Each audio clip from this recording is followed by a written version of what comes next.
Hello and welcome in to Doors Unlocked. I'm your host, Zach Phillip, joined by Jonah Barbin and Errington Truesdale. Rough week on West End. The Commodores fell to Georgia State 36-32 in football.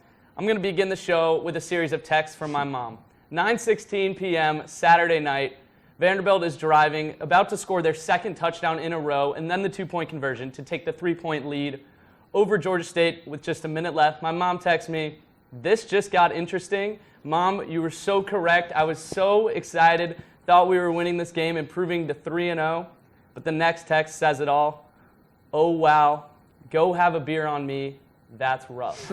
To which I responded, "That one hurts." And my mom, who's not even a Vanderbilt football fan, said, "Yeah, it hurt me too." She felt the pain. We all felt the pain. Jonah, what did you see Saturday? Yeah, well, I'm going to talk a little bit about the offense. This game was kind of doomed from the start. I hate to say that, but on the first drive, we talked about all season, no turnovers. What a start for these guys.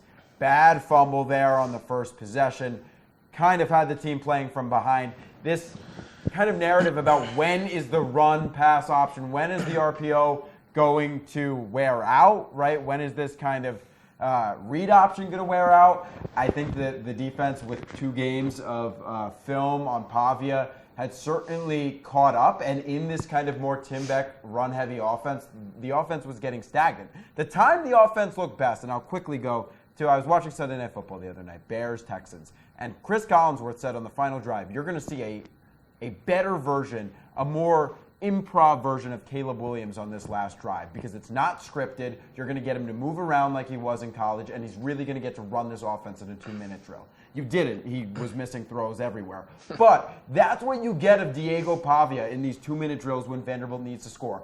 End of the first half, and then fourth quarter when they needed to catch up, and we had those 3 touchdowns in the fourth quarter. Pavia looks good when you let him cook. Missouri, I don't want to get ahead of myself, is going to have a lot of film now on that RPO. Interesting to hear what you guys have to say about it. But now is the time to let him free. Stowers can be that guy. What a game. 110 yards, a touchdown for him. So you got to really open up this offense if you have any hope going forward in this season. Errington, tell us about the defense. Yeah, man, I'll cover the defense. And, as you know, guys, I'm an optimist. I'm Mr. 7-5. I have high hopes for this team.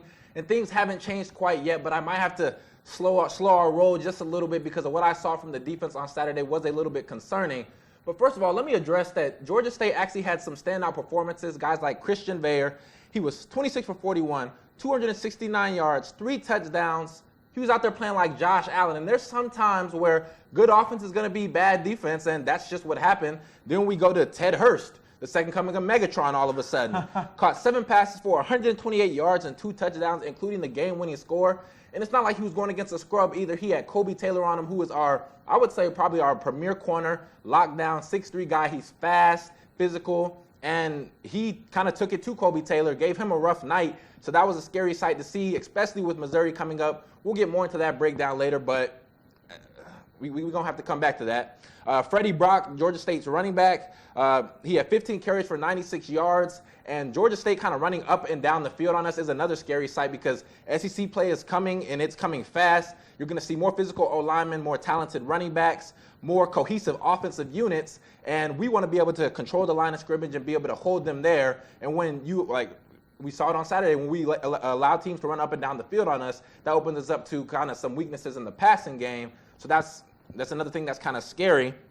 And then if you guys saw on Coach Lee's presser, he was just talking about how the team, he didn't feel like the team was mentally prepared going into the week. He felt like they had kind of lagged behind, and even Langston Patterson and Eli Stowers kind of seconded this notion, which is, it's scary to hear from your players to say that, but it's also good that they are aware that things weren't where they needed to be. And with Missouri coming up, this is something that they have to be on top of if they want to have some promising results coming out of that game. Some in-game mistakes that kind of really killed us. I remember the targeting from C.J. Taylor. The worst part about that is that he'll be missing the first half of this game versus Missouri. He's a huge component of this defense, kind of the heart and soul of the team. So losing his presence back there is going to definitely hurt the team. There was a late hit by Linus Zunk. It was kind of hit or miss. Could have gone either way. Okay, Jonah saying bad call. But just plays like that, we have to be smarter than that, because I believe we're about to get him off the field, get the ball back. Like you were just saying, Diego Pavia, when you give him time and you let him cook, he's going to cook up some great stuff, but he didn't get the opportunity because we allowed Georgia State to extend it. And then the most concerning thing at the very end of the game was the fact they had been getting yards, but they had kind of had slow and methodical drives that were sometimes ending out in field goals, sometimes ending out in touchdowns. But the last one, they went 4 plays on us, dink, dink, dink, and the last one was to Ted Hurst, Moss Kobe Taylor for the game. And let me tell you something. Theo Weiss and Luther Burden are some promising pass catchers. And if we don't get on top of that and work whatever drill we need to this week in practice, might get a little scary. That's what I got, guys. Errington, you hinted at it. The gauntlet is coming. SEC schedule begins next week with Missouri. Let the fun begin, at least for the other SEC teams. Which side of the ball are you guys more worried about going into the season, right? We've seen flashes from both sides, but we've seen also times, especially early in the game this week against Georgia State, where both sides have really struggled. Which side's going to struggle more moving forward? Yeah, I think it's got to be the defense. When you give up the amount of yards you did to Georgia State, when you're getting killed by Ted Hurst, no disrespect, really good game. Their quarterback played well for once, right, at Georgia State. So credit to those guys. And it was a tough night for Kobe Taylor, but like you said, such a talent. And a lot of those balls were nearly, I mean, he was draped all over Hurst in coverage. And just somehow the ball was threaded in there. But when you're talking about next week, right, I think on defense, Vanderbilt's biggest weakness is at the corner position, right? Lost 2 corners even before the season started, right?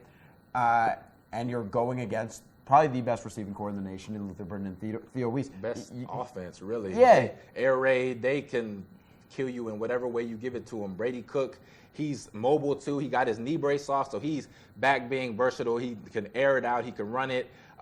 Nate Noel, a dominant running back. Luther Burden, Theo Weiss, strong O-line. This is the team that they're an offensive juggernaut, and if you let them get rolling, it's not going to be an ugly sight, especially coming off of a Boston College win. Boston College has a very strong defense. They've always been known for their defensive pedigree.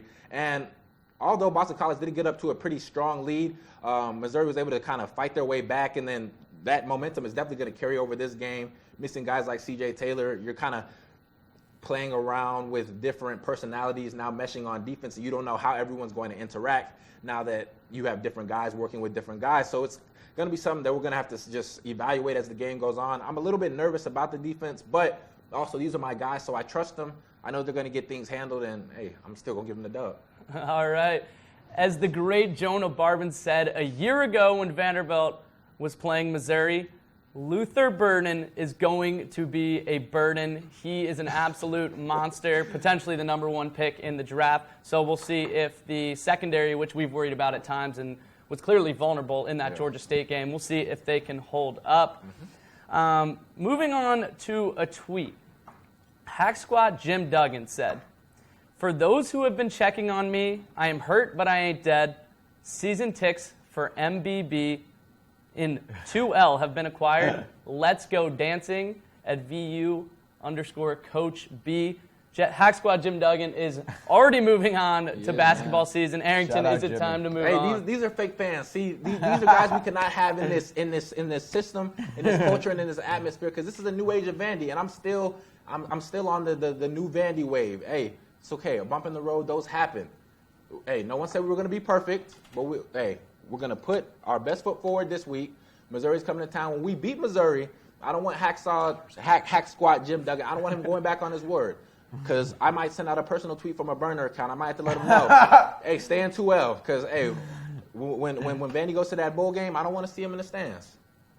Yes, as we've said on the show, winning cures everything. It does. Vanderbilt walks into Missouri and wins that game. People will immediately forget about this Georgia State game. Winning cures everything, and we will see if they are able to do that this Saturday in Missouri. Moving on. Can I just be a pessimist for 1 second? Go ahead. Anytime. I think Vanderbilt's actually gonna play well against Missouri, right? So I'm not buying into the narrative that everything's gonna come crashing down. But if you want to talk about same old Vandy, winning a couple non-conference games, getting a little bit of hype, never hype it's never been hyped like it was right in the last couple of years. But going 2-0, right? They've done that for 3 years in a row. Then win a game, lose a game that they should have won, and then everything falls apart in the SEC. And it's pretty easy to see the path to that when you're playing number 7 Missouri and then number 4 Alabama, or they might even be higher now. I don't even know. So I can see the path to that, and the old Jonah is saying, go that way. That's what's going to happen. Just save your heart. But something tells me we're going to find a way against those Missouri Tigers. I don't know what it is. It might be Errington in my ear, but that's what I think. Jonah's been spending a little too much time with Errington, but I think we are all feeling the same thing there. Now to talk about a team that does know how to win. The Vanderbilt soccer team has improved to 5-0-2 with a big 7-0 win this week. Jonah, what did you see there? Yeah, they just dominated their non-conference schedule, and we know with the team that Darren Ambrose built, they're deep. They were always going to dominate non-conference. I believe they're sitting at 5-0-2 right now. Eastern Kentucky 6-0, right? Yet another shutout. That goalkeeping duo, right? Woj, primary goalkeeper, and then Devine back there as well. They are so strong, and I think so many great goal scorers, right? Dores has been fantastic. But I think that, come SEC play, that great goalkeeping is what's going to win out. Now, mind you, they start their SEC schedule this week, I believe, against Auburn, and they are the best team in the SEC. Yeah, the SEC is an absolute gauntlet, very strong in women's soccer. We have 10 SEC games before the SEC tournament. We will see how Vanderbilt fares in that. One note is, in the 7 games that we've gotten up to now before conference play, right, this Vanderbilt team has allowed 1 goal. That's remarkable. That's 1 crazy. Goal. And that was the game they drew first game, right, against Georgetown. Yep. Ranked opponent. Haven't let up a goal in a while, haven't lost a game in a while. I'm very excited to see what they can do in SEC play. I mean, who knows? Maybe they come in and upset Auburn. So you never know. And then Vanderbilt football might do it a couple months down the line, eh? Hey, that's a surefire win. We don't even have to speculate about that one. Did they put up like 70 this week? They were playing. They played New Mexico. Yeah. And funny fact, New Mexico's DC used to coach here. That's why they put up 70 on him, and that's why he's gone from here. Our most former DC. Nick Howell. Really? Yes. Oh. So Clark knew exactly what was going on. He knew. Hey, it's all part of the plan, guys. I'm telling you, you just got to trust the process. Progress and growth is never easy, but if you hang in, I'm telling you, at the end of the season, we're going to be going bowling. Hey, we're going to go on a group trip, guys. You'll be seeing this video from wherever we're bowling at. We're going to move the entire setup. We're going to take it to a new city. And we're going to be coming live from there, from the bowl game spot. Oh, my God. College game day. Can we get that done? Oh, my God. What do you guys think about that? We're getting a thumbs up. We're getting a thumbs up. From the bowl. Wow. Doors Unlocked game day Big from announcement. the bowl. All right, that will do it from the studio in Surratt Center. Saying so long, Jonah Barbin, Errington, Truesdale with Doors Unlocked. See you next week. Go Doors. See ya.